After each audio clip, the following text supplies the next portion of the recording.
বাংলাদেশের রপ্তানি নির্ভর তৈরি পোশাক খাত দেশের রপ্তানির প্রায় ৮০% এবং লাখ লাখ মানুষের কর্মসংস্থান যেখান থেকে নিশ্চিত হয়, সেই খাত আজ বহুমুখী সংকটে আক্রান্ত।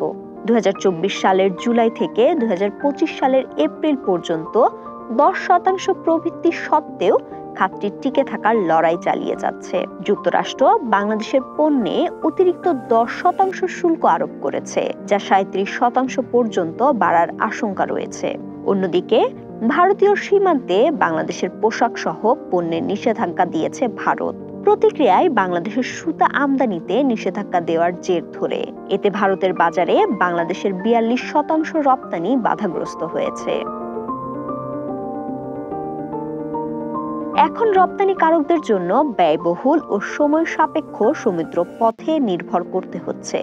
গ্যাস সংকট, উচ্চ সুদের হার, উৎপাদন ব্যয় বৃদ্ধি আর নীতিগত সহায়তার অভাবে অনেক টেক্সটাইল মিলের উৎপাদন ৩০ থেকে ৪০% নেমে গেছে। রাজনৈতিক অস্থিরতা এবং ধারাবাহিক ধর্মঘটেও খাতটির কার্যক্রম ব্যাহত হচ্ছে।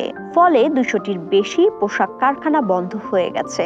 তাদের মতে ছোট ও মাঝারি কারখানাগুলো সবচেয়ে বেশি ক্ষতিগ্রস্ত এবং এই ধারা চলতে থাকলে ভবিষ্যতে বড় সংকট আসবে। তারপরেও উদ্যোক্তাদের উদ্ভাবনী শক্তি ও গুণগত মান ধরে রাখার কারণে ১০% প্রবৃদ্ধি এসেছে, যা খাতটির স্থায়িত্বের প্রমাণ।